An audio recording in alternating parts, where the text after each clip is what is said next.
안녕하세요. 공간산책입니다. 내일이면 벌써 6월입니다. 2024년이 된 지 얼마 되지도 않은 것 같은데 벌써 6월이라니. 시간이 정말 너무나도 빠른 것 같습니다. 빠르게 흘러가는 시간이 야속하기도 하지만 공간산책을 하며 여러분과 이렇게 소통도 할 수 있게 돼요. 마냥 아쉽지만은 않은 기분이네요. 앞으로도 여러분들께 좋은 산책 코스 계속 소개해드릴 것을 약속드리며 오늘은 서울 지하철 6호선 화랑대역 1번 출구에서 인사드리겠습니다. 오늘 소개해드릴 곳은 화랑대역에서 버스를 타고 5정거장만 가면 되는데요. 출구로 나와 약 50m 정도만 걸어가면 나오는 바로 이곳 화랑대역 1번 출구 정류장에서 방금 떠나버린 202번 버스와 1155번 그리고 115번과 82A B번 버스 중 아무 버스나 타시면 됩니다. 저는 1155번 버스가 와서 이 버스를 타겠습니다. 아까 말씀드렸던 것처럼 버스로 5정거장, 시간으로는 약 8분 정도만 이동하면 되니 금방 도착하겠죠. 창밖에 점점 녹색의 풍경이 펼쳐지기 시작할 때 태릉 정류장에서 내리면 됩니다. 태릉 정류장이면 태릉을 가겠다는 건가요?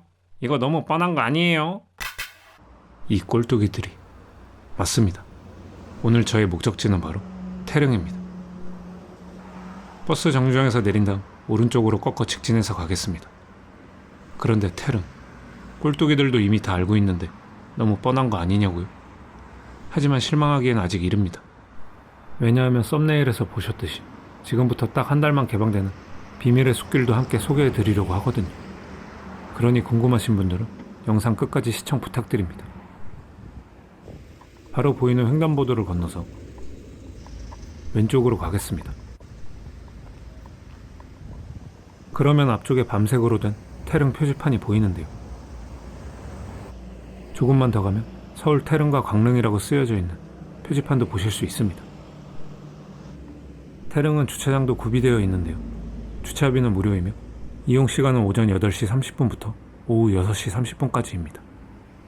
하지만 주차 공간이 넉넉하지 않으니 주말에는 일찍 오시거나 대중교통을 이용하시는 것을 추천드립니다. 입장료는 1,000원이며 예전에 소개해드렸던 종묘와 마찬가지로 문화가 있는 날인 매월 마지막 주 수요일 그리고 만 65세 이상이신 분들은 무료로 입장하실 수 있습니다. 또 노원구 주민이신 분들은 50% 할인도 받으실 수 있으니 참고하시기 바랍니다. 저는 노원구 주민은 아니어서 1,000원을 내고 들어갔습니다. 하하. 태릉과 강릉은 세계문화유산으로 관리되고 있는 것은 물론 현재에도 후손들이 재앙과 참배를 드리는 경건한 공간이기에 맨발 보행 및 반려동물 동반은 불가하며 음식물, 돗자리 등도 반입 금지인 점 참고하시면 좋겠습니다. 매표소에 구비된 안내 책자에는 태릉과 강릉에 대한 간략한 설명과 함께 화장실 등이 표시된 지도가 나와 있으니 하나 꼭 챙겨가시기를 추천드립니다. 매표소를 지나 들어오면 정면에 조선왕릉 전시관이 나오는데요. 전시관에는 세계유산 조선왕릉에 대한 설명과 함께 조선왕릉 분포도를 보실 수 있습니다. 태릉과 강릉은 9번 위치에 있음을 확인할 수 있네요. 또한 조선왕실 무덤에 대한 설명들과 함께 홍살문 그리고 재앙 상차림은 물론 각종 영상 자료들을 보실 수 있으니 전시관에서 다양한 정보를 익히고 능을 둘러보시면 그냥 산책하시는 것보다 더욱 도움이 되겠죠. 전시관을 나와 이제 본격적으로 태릉과 강릉을 소개해 드리려고 하는데요. 왼쪽으로 꺾어가겠습니다. 이번 산책은 능에 대한 간략한 설명과 함께 이번에 한시적으로만 개방되는 숲길 위주로 소개해 드리려고 합니다. 또 태릉은 제가 소개해 드리는 코스도 좋지만 울창하게 자란 소나무숲 그늘 아래에서 시간을 가지시고 천천히 여유롭게 둘러보시면 더욱 뜻깊은 시간이 되시리라 생각됩니다. 조금만 안쪽으로 들어가면 왼쪽으로 빠지는 길이 나오는데요. 이곳 안쪽에도 멋진 숲이 자리 잡고 있지만 이곳은 태릉을 먼저 소개해드리고 잠시 후 소개해드리도록 하겠습니다. 다시 직진해서 가면 저 멀리 태릉의 홍살문과 정자각이 보이는데요. 태릉은 왕이 아닌 조선 11대 중종의 세 번째 왕비인 문정왕후의 능입니다.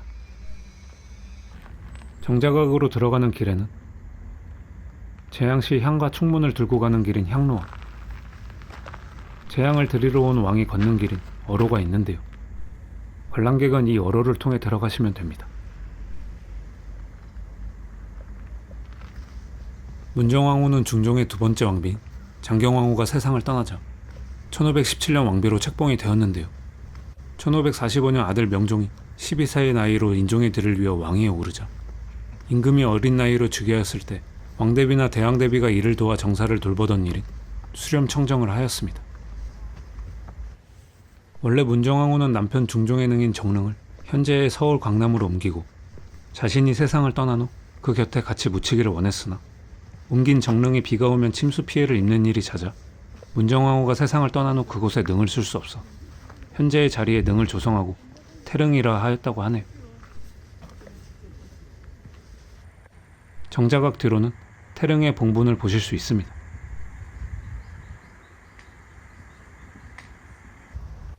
이제 태릉을 나와 한시적으로 개방되는 숲길로 바로 향하셔도 되지만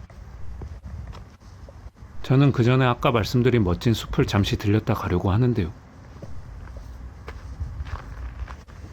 왔던 길로 조금만 돌아가신 후 표지판이 있던 곳에서 오른쪽으로 들어가시면 됩니다.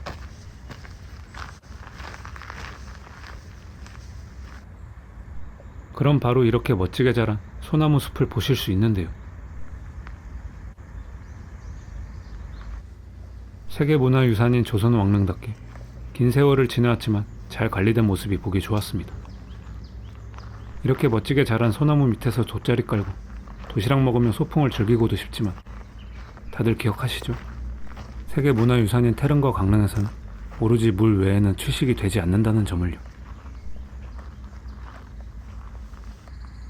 아쉽기도 하지만 우리 문화유산을 위해 지킬 건 지켜야겠습니다.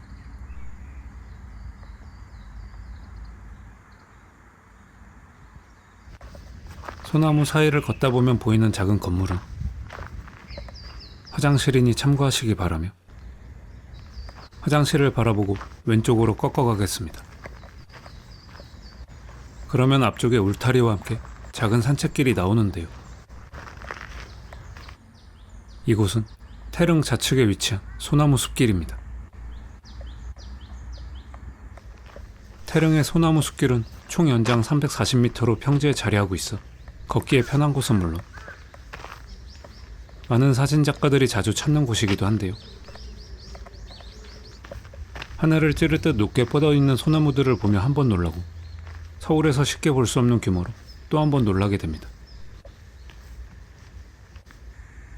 과거 이곳은 외래 수종이 자리한 곳이었지만 우리나라 전통 수종인 소나무로 대체하여 독특한 자연경관을 연출하고 있음은 물론 또 소나무에서는 천연 향균 물질인 피톤치드가 많이 발생되니 태릉에 방문하시면 이 소나무 숲길에도 꼭 들르셔서 좋은 공기 듬뿍 마시고 가시면 좋겠습니다. 그리고 주변 분들께도 이 영상을 많이 공유해 주셔서 여러분들은 건강과 함께 친구분들께 점수도 챙기시고 저는 구독자 증가와 함께 조회수도 이제 소나무 숲길을 나와 다시 태릉을 지나쳐 가겠습니다.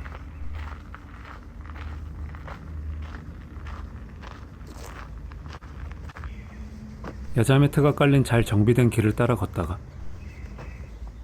길의 끝까지 오셔서 왼쪽으로 꺾으시면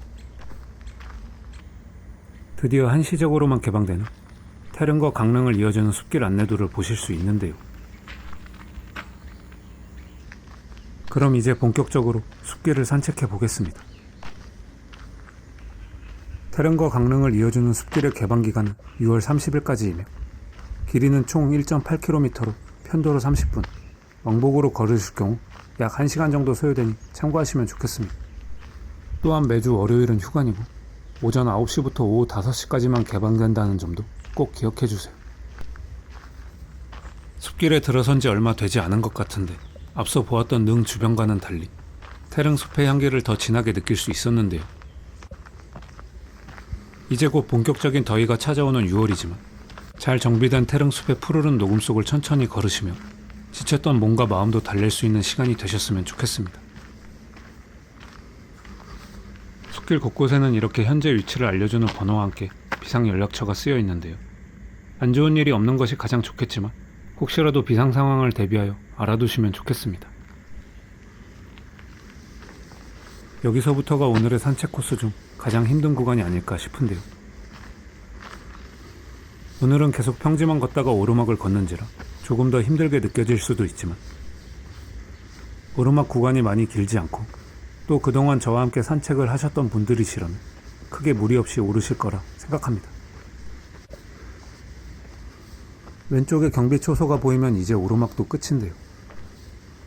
흔히 말하는 깔딱고개인 이곳을 넘으면 이제 강릉을 가리키는 안내판이 나오고 바로 내리막으로 이어집니다. 올라오느라 조금 지쳐서 어디 쉴 곳이 없나 라는 생각이 들 때쯤 오른쪽을 바라보면 정말 기가 막히게도 잠시 쉬어갈 수 있는 벤치가 나오니 이곳에서 지친 숨을 고르며 잠시 쉬었다 가시면 좋겠습니다. 저도 벤치에 앉아 잠시 쉬며 물 한 잔 마시고 다시 길을 따라 내려가겠습니다. 강릉으로 향하는 숲길에서도 소나무를 많이 만날 수 있었는데요. 피톤치드를 마시며 타박타박 숲속을 걸으니 발걸음도 가벼워지고 머릿속까지 상쾌해지는 기분이었습니다. 물론 내리막길이어서 더 가벼워진 것도 있겠네요. 하하. 내리막을 거의 다 내려온 것 같은 기분이 들 때쯤 앞쪽을 바라보면 소나무 숲 사이 저편에 능침을 보호하기 위해 둘러놓은 담장인 곡장이 보이는데요. 앞에 보이는 봉분이 바로 조선 13대 명종과 인순왕후의 능인 강릉입니다. 오늘의 마지막 산책 코스인 강릉을 둘러보기 위해 숲길을 빠져나가겠습니다. 강릉은 앞서 보았던 태릉에 비해 규모도 작고 능침과 정자가 외에 주변에 다른 둘러볼 곳은 없었는데요. 마침 정자각의 창호를 보수 중이셔서 창호제를 바르시는 모습을 볼 수 있었습니다. 강릉을 끝으로 오늘의 산책도 끝을 맺으려 하는데요. 오늘 산책한 태릉과 강릉은 태릉 초입에 있던 전시관과 소나무 숲길, 그리고 태릉과 강릉을 이어주는 개방 숲길을 둘러보는데 총 1시간 반 정도 소요되었습니다. 또 숲길은 6월 30일까지만 개방되오니 꼭 한번 방문하셔서 즐거운 산책하시고 가시길 바랍니다. 강릉의 매표소를 나와 앞에 보이는 횡단보도를 건너 좌측으로 가면 정면에 삼육대학교 정문이 보이는데요. 여기서 횡단보도를 한 번 더 건넌 뒤 육교를 지나쳐 조금만 더 직진하면 앞쪽에 버스 정류장을 보실 수 있습니다. 이곳 삼육대 앞 버스 정류장에서 어떤 버스를 타셔도 화랑대역으로 가실 수 있으니 참고하시길 바라며 다음에도 좋은 산책 코스로 찾아뵙겠습니다. 시청해주셔서 감사합니다.